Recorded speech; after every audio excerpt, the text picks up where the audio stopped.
I'm going to look at the setup for the A10 Yuneec Charger. This has 2 channels, so you can charge 2 batteries at the same time, or discharge, or whatever you need to do, and they don't have to be the same kind of battery. I've got 2 charging cables hooked up right now. One has the flat pins for the individual cells, and that is for the lithium high voltage, the LIHV battery from Yuneec, or that fits Yuneec H Plus or the H520. The other has 3 pins, and that is for the original H battery. And that's going to be on channel B, and that's the one we're going to set up right now. You'll notice that they both, I'm going to zoom in here.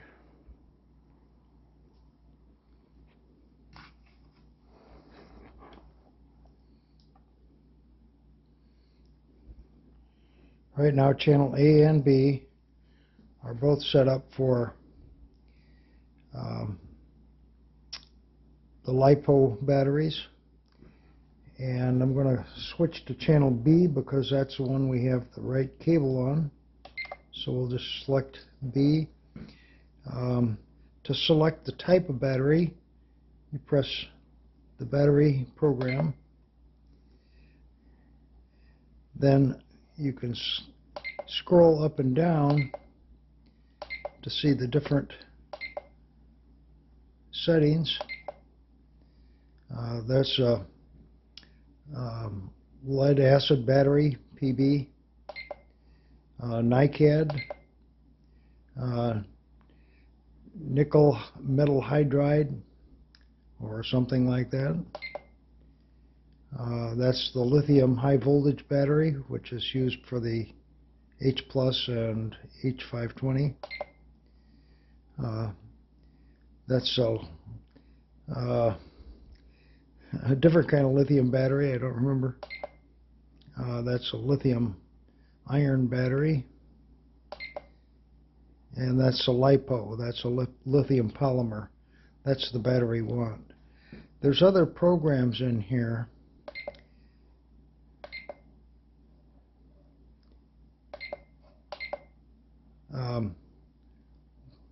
The battery memory, which we don't use, the system settings, battery resistance.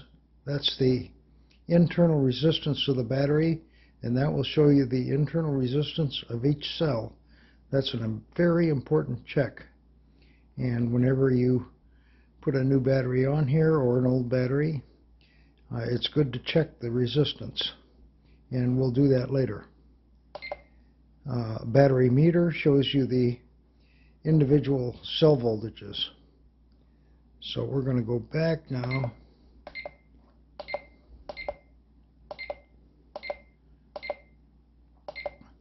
to lithium polymer. Then over here on the right side it says enter, so that selects the battery. If we use the up and down arrows, you can see that we can cycle through different functions. That will discharge the battery if you leave it on there long enough. That's a storage charge. If the battery is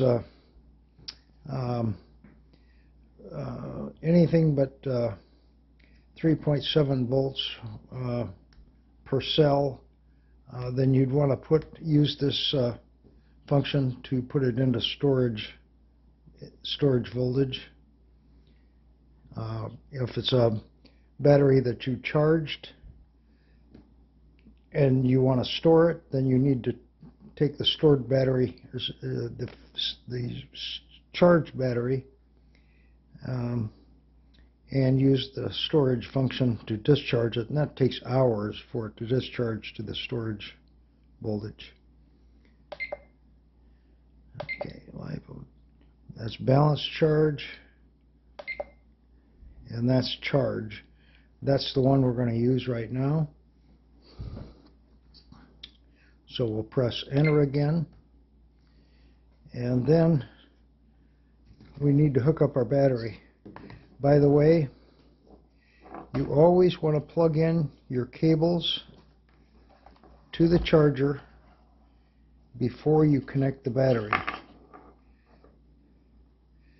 The reason for that is that if you plug it in your battery and these banana plugs aren't hooked up and they touch each other, you will have a massive spark and possibly a fire. So you don't want to do that. Okay, so we're going to hook up our battery, and sometimes you have to plug this in 2 or 3 times to make sure that you've got a good contact on those 3 pins. Slide this back down.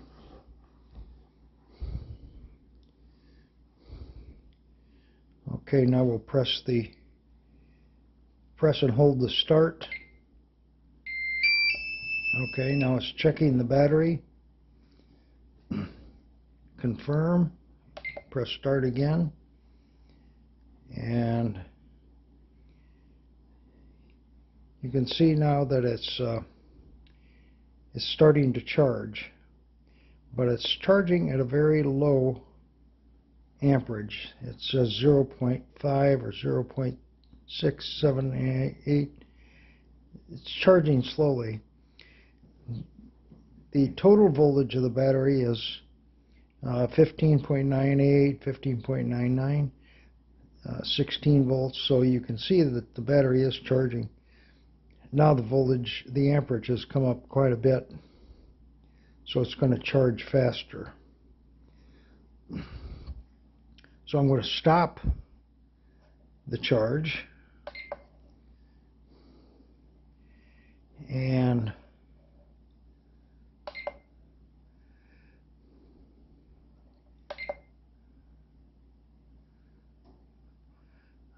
this time I'm going to press start. Instead of holding it, I'm just going to press it once. And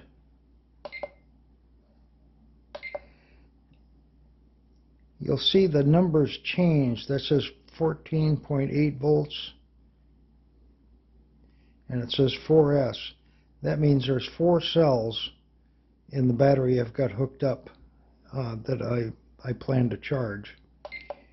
If I go down to 3S, that's 11.1 volts. That is not the right battery. The batteries, the H batteries are 4-cell batteries. But you can select multiple types of batteries and multiple types of cells. So there's one cell, and the maximum is 6 cells. 22.2 volts. So we'll go back to 4S. That's what we want to charge. We'll enter.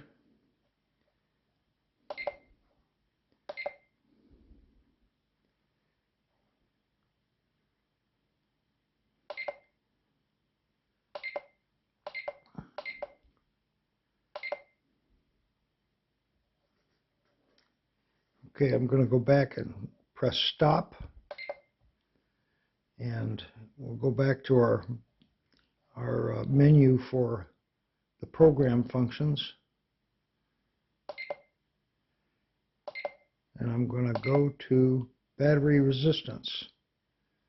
So now I'm going to press and hold start. Okay. And that shows you the internal resistance of the cells. We've got 4 cells. And you'll see it says 61, 15, 16, and 16. This battery is not very good. It has 1 cell that's way outside of the limits. A new battery should read less than 10 megohms per cell, and 61 is pretty high. So this battery is okay for For bench testing, I'd be very cautious about flying with it.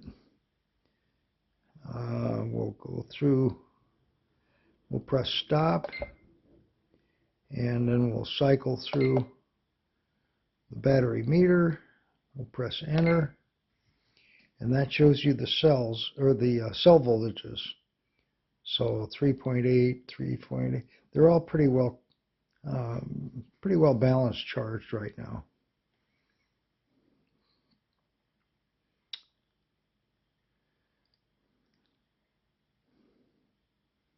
So that pretty much covers charging the batteries.